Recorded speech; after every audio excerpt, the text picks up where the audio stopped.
शेतकरी बांधवांनो, जल हेच जीवन आहे ही म्हण आपण सगळ्यांनी ऐकली आहे. पण आजच्या काळात आपल्या देशातील शेतकरी ज्या भीषण पाणी टंचाईतून जात आहे ती कुणापासूनही लपलेली नाही.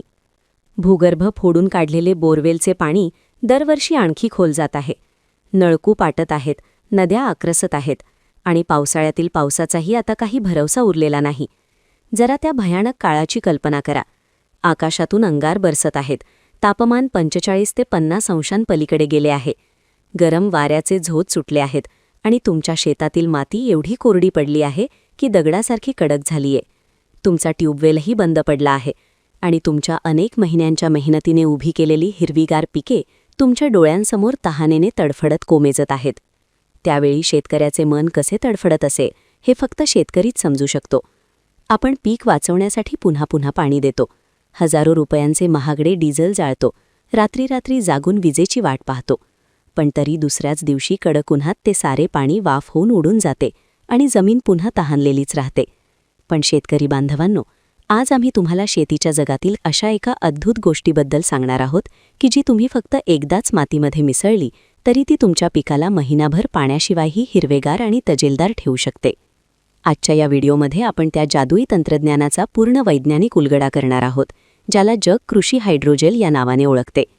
आज आपण जाणून घेणार आहोत की हा पांढरा दाणा नेमका तयार कसा होतो, तो जमिनीखाली जाऊन कोणता मोठा चमत्कार करतो, बाजारात विकल्या जाणाऱ्या बनावट आणि डायपरमध्ये वापरल्या जाणाऱ्या हायड्रोजेलपासून आपल्या मातीचे संरक्षण कसे करायचे आणि ऊसापासून भाजीपाल्यापर्यंत प्रत्येक पिकात तो योग्य, अचूक आणि वैज्ञानिक पद्धतीने कसा वापरायचा.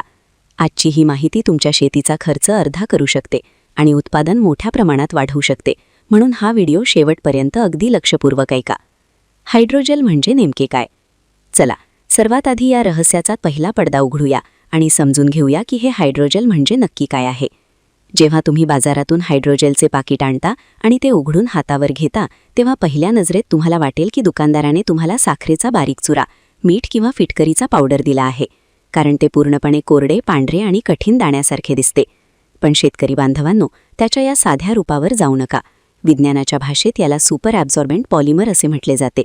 सुपर ॲब्झॉर्बंट म्हणजे असा घटक ज्यामध्ये कोणतीही गोष्ट, विशेषतः पाणी, प्रचंड प्रमाणात शोषून घेण्याची विलक्षण क्षमता असते. याचा जन्मच एका कामासाठी झाला आहे आणि ते काम म्हणजे पाण्याचा प्रत्येक थेंब स्वतःमध्ये साठवून ठेवणे आणि त्याचे पारदर्शक जेलीमध्ये रूपांतर करणे. याची खरी ताकद ऐकून तुम्ही थक्क व्हाल. हायड्रोजेलचा एक छोटासा कोरडा दाणा स्वतःच्या वजनाच्या सुमारे 400 ते 500 पट जास्त पाणी शोषून घेऊ शकतो. हे अगदी सोप्या उदाहरणाने समजून घेऊया. समजा तुम्ही 1 किलो कृषी हायड्रोजेल घेतले आणि ते पाण्याने भरलेल्या मोठ्या ड्रममध्ये टाकले. काही तासांत ते 1 किलो कोरडे हायड्रोजेल लगभग 400 लिटर पाणी शोषून घेईल. पाणी पिल्यानंतर तो दाणा फुगतो आणि पारदर्शक जेलीसारखा दिसू लागतो, अगदी जणू कुणी ड्रममध्ये लहान लहान बर्फाचे तुकडे भरून ठेवले आहेत असे. सामान्य पाण्याचे काय होते आणि हायड्रोजेल काय बदल घडवते? आता तुमच्या मनात प्रश्न येईल की आपण जेव्हा शेतात नहरचे किंवा ट्यूबवेलचे पाणी देतो तेव्हा त्या पाण्याचे होते तरी काय? विज्ञान सांगते की आपण शेतात 100 लिटर पाणी दिले तर त्यापैकी 60 ते 70 लिटर पाणी लीचिंगमुळे जमिनीच्या इतक्या खोल थरांमध्ये निघून जाते की जिथपर्यंत पिकांच्या मुळ्याच पोचू शकत नाहीत. ते पाणी पूर्णपणे वाया जाते. उरलेल्या पाण्याचा मोठा भाग उन्हामुळे वाफ होऊन हवेत उडून जातो आणि शेवटी झाडांच्या वाट्याला मुश्किलीनं 15 ते 20 लिटर पाणी येते. यामुळे आपले मौल्यवान पाणी, महागडे डिझेल आणि परिश्रम सगळे वाया जातात. पण हीच परिस्थिती पूर्णपणे बदलते जेव्हा तुमच्या मातीमध्ये हायड्रोजेल असते. बियाणे पेरताना किंवा लागवडीच्या वेळी जेव्हा तुम्ही हे कोरडे दाणे मातीमध्ये किंवा खतामध्ये मिसळून शेतात टाकता तेव्हा ते बियाण्याच्या किंवा रोपाच्या आसपास लपून बसतात. त्यानंतर जेव्हा तुम्ही पहिली सिंचन करता किंवा पहिला पाऊस पडतो तेव्हा हे दाणे ताबडतोब सक्रिय होतात. जमिनीत पाणी खाली जाऊ लागले की हायड्रोजेल स्पंजप्रमाणे ते पाणी स्वतःमध्ये खेचते. जमिनीखालीच ते पाणी साठवून ठेवते, फुगते आणि जेलीत रूपांतरित होते. आता डोळे बंद करून तुमच्या शेताची कल्पना करा.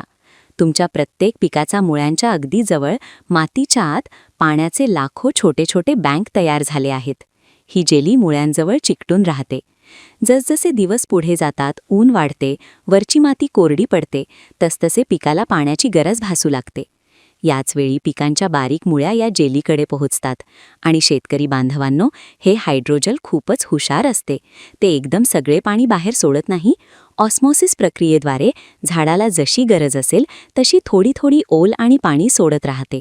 जोपर्यंत जेलीत पाणी आहे तोपर्यंत बाहेर कितीही कडक उन्हाळा असो, तुमचे पीक हिरवेगार, तजेलदार आणि जिवंत राहते.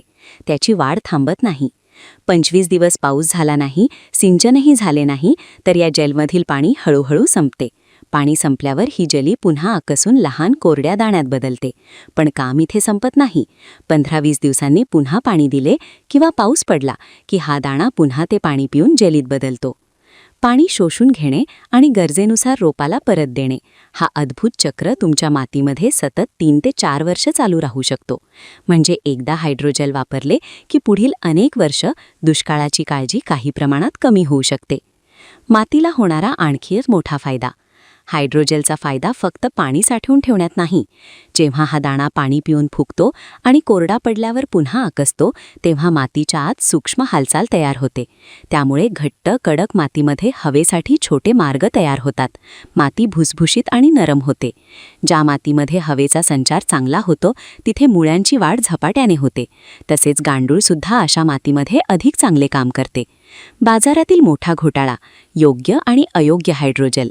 आता आम्ही तुम्हाला एक अतिशय महत्त्वाची गोष्ट सांगणार आहोत, जी बऱ्याच कंपन्या आणि विक्रेते लपवतात. ही माहिती जाणून घेणे खूप आवश्यक आहे, नाहीतर तुमच्यासोबत मोठी फसवणूक होऊ शकते आणि तुमची सुपीक जमीन कायमची खराब होऊ शकते. बाजारात साधारणपणे 2 प्रकारचे हायड्रोजेल आढळतात: सोडियम पॉलिॲक्रिलेट, पोटॅशियम पॉलिॲक्रिलेट.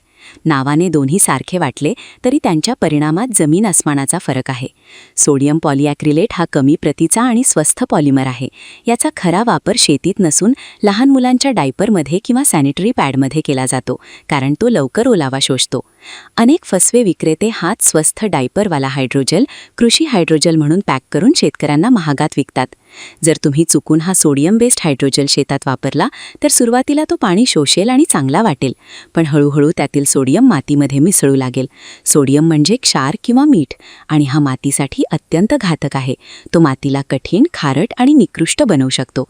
परिणामी जमिनीची सुपीकता घटते आणि जमीन बंजर होऊ शकते. म्हणून शेतकरी बांधवांनो, नेहमी फक्त पोटॅशियम बेस्ड हायड्रोजेलच खरेदी करा. पाकिटाच्या मागील बाजूला लेबल नीट वाचा. त्यावर पोटॅशियम बेस्ड असे स्पष्ट लिहिलेले असणे गरजेचे आहे. पोटॅशियम हे माती आणि पिकांसाठी अत्यंत महत्त्वाचे पोषक तत्व आहे. हायड्रोजेल 3 ते 4 वर्षांनी मातीमध्ये नैसर्गिकरित्या विघटित होताना ते मातीला पोटॅशियमची अतिरिक्त मात्रा देखील देते. त्यामुळे मातीचे आरोग्य सुधारते आणि पर्यावरणालाही हानी होत नाही. खताचा खर्च कसा कमी होतो? आज युरिया, DAP, पोटॅश व इतर खतांचे दर खूप वाढले आहेत. आपण ही महागडी खते शेतात टाकतो आणि नंतर सिंचन करतो, पण त्या पाण्यासोबत 60% अधिक खत जमिनीखाली वाहून जाते. पण जेव्हा मातीमध्ये हायड्रोजेल असते तेव्हा ते फक्त साधे पाणीच शोषत नाही, तर त्यामध्ये विरघळलेले युरिया, DAP, सूक्ष्म अन्नद्रव्ये आणि इतर पोषक तत्वेही स्वतःमध्ये साठवते. यानंतर जेव्हा रोप त्या जेलीतून पाणी घेते तेव्हा त्याला पाण्यासोबत खतांचाही पुरवठा होतो. यामुळे खताची नासाडी कमी होते, रोपांची वाढ जलद होते, पाने अधिक गडद, हिरवी व निरोगी दिसतात आणि उत्पादनात 20 ते 30% वाढ होऊ शकते. वेगवेगळ्या पिकांमध्ये वापरण्याची योग्य पद्धत. 1. ऊस पिकासाठी. ऊस पिकामध्ये हायड्रोजेल संजीवनीसारखे काम करू शकते. ऊस साधारण वर्षभर शेतात राहतो आणि उन्हाळ्यात त्याला सर्वाधिक पाण्याची गरज असते. बियाणे ऊस किंवा लागवडीच्या वेळी प्रति एकड योग्य प्रमाणात हायड्रोजेल कोरड्या वाळूत किंवा पूर्णपणे सुकलेल्या शेणखतात चांगले मिसळा. लक्षात ठेवा, ज्या माध्यमात तुम्ही ते मिसळत आहात ते पूर्णपणे कोरडे असले पाहिजे, अजिबात ओल नसावी. हे मिश्रण ऊसाच्या सरीत किंवा लागवडीच्या ठिकाणी टाका आणि नंतर हलके पाणी द्या. त्यामुळे उगवण चांगली होते. उष्णतेमध्येही ऊसाची पाने हिरवी राहतात आणि कांडीची जाडी वाढत राहते. 2. गहू, हरभरा, मोहरी, वाटाणा, सोयाबीन या पिकांमध्ये विशेषतः पावसावर अवलंबून भागात हायड्रोजेल फार उपयोगी पडते. प्रति एकड 1 ते 1.5 किलो हायड्रोजेल वापरू शकता. ते कोरड्या मातीमध्ये किंवा वाळूत मिसळा. पेरणीच्या अगोदर पूर्ण शेतात समप्रमाणात पसरावा. त्यानंतर रोटावेटर किंवा कल्टिवेटरने हलकी मशागत करून मातीमध्ये मिसळा. जर तुम्ही सीड ड्रिलने पेरणी करत असाल तर बियाण्याजवळ हायड्रोजेल ठेवण्याची व्यवस्था अधिक परिणामकारक ठरू शकते. 3. भाजीपाला पिकांसाठी. टमॅटो, वांगी, मिरची, कोबी, कांदा अशा भाजीपाला पिकांमध्ये ही तंत्रज्ञान अत्यंत प्रभावी ठरते. नर्सरी तयार करताना वाफ्यांच्या मातीमध्ये थोडे हायड्रोजेल मिसळा. त्यामुळे बियांची उगवण चांगली होते, रोपे तगडी, निरोगी आणि जोमदार तयार होतात. मुख्य शेतात रोप लागवडी करताना प्रति एकर सुमारे 1.5 किलो हायड्रोजेल मातीमध्ये मिसळा. याशिवाय आणखी एक चांगली पद्धत म्हणजे रोप लावताना प्रत्येक खड्ड्यात सुमारे 2 ग्रॅम कोरडे हायड्रोजेल टाकणे. त्यावर रोप लावल्यास रोपांना लागवडीनंतर होणारा ताण कमी होतो आणि रोपे पटकन स्थिरावतात. 4. फळबागांसाठी. आंबा, पेरू, लिंबू, सफरचंद, पपई किंवा इतर फळझाडांच्या लागवडीतही हायड्रोजेल उपयुक्त आहे. नवीन रोप लावताना खड्ड्याच्या मातीमध्ये 25 ते 30 ग्रॅम हायड्रोजेल चांगले मिसळा. जुनी आणि मोठी झाडे असतील आणि उन्हाळ्यात फुलगळ किंवा फळगळ होत असेल तर झाडाच्या खोडापासून सुमारे 2 फूट अंतरावर गोलाकार खाच किंवा रिंग करा. झाडाच्या आकारानुसार 50 ते 100 ग्रॅम हायड्रोजेल त्यात टाका. पुन्हा मातीने झाका आणि भरपूर पाणी द्या. यामुळे उन्हाळ्यात फळे कमी गळतात, फळांचा आकार वाढतो आणि फळांना चांगली चमक येते. हायड्रोजेल वापरताना 3 मोठ्या खबरदाऱ्या. 1. आधी पाण्यात भिजवू नका. हायड्रोजेल कधीही आधी पाण्यात मिसळून किंवा भिजवून शेतात टाकू नका, कारण ते लगेच जल बनेल आणि मग ते शेतात समप्रमाणात पसरवणे कठीण होईल. ते नेहमी कोरड्या स्वरूपातच कोरड्या माती, वाळू, खतात मिसळून वापरा. 2. सूर्यप्रकाशात उघडे ठेवू नका. हायड्रोजेल शेतात टाकल्यानंतर कधीही जमिनीच्या वर उघडे ठेवू नका. सूर्याची थेट किरणे आणि अल्ट्राव्हायोलेट प्रकाश यामुळे पॉलिमर खराब होऊ शकतो. म्हणून ते टाकल्यानंतर लगेच मातीखाली झाकणे किंवा हलकी मशागत करणे अत्यंत आवश्यक आहे. 3. उरलेले हायड्रोजेल हवाबंद डब्यात ठेवा. पाकिट उघडल्यानंतर काही हायड्रोजेल उरले असेल तर ते लगेच हवाबंद डब्यात किंवा एअरटाईट पिशवीत नीट बंद करून ठेवा. उघडे ठेवल्यास ते हवेतला ओलावा शोषून घेईल आणि पाकिटातच गोठल्यासारखे कडक होईल. खर्च आणि नफा. 1 एकर शेतात चांगल्या प्रतीचे पोटॅशियम हायड्रोजेल वापरण्याचा खर्च साधारणपणे 1000 ते 1500 रुपये येऊ शकतो.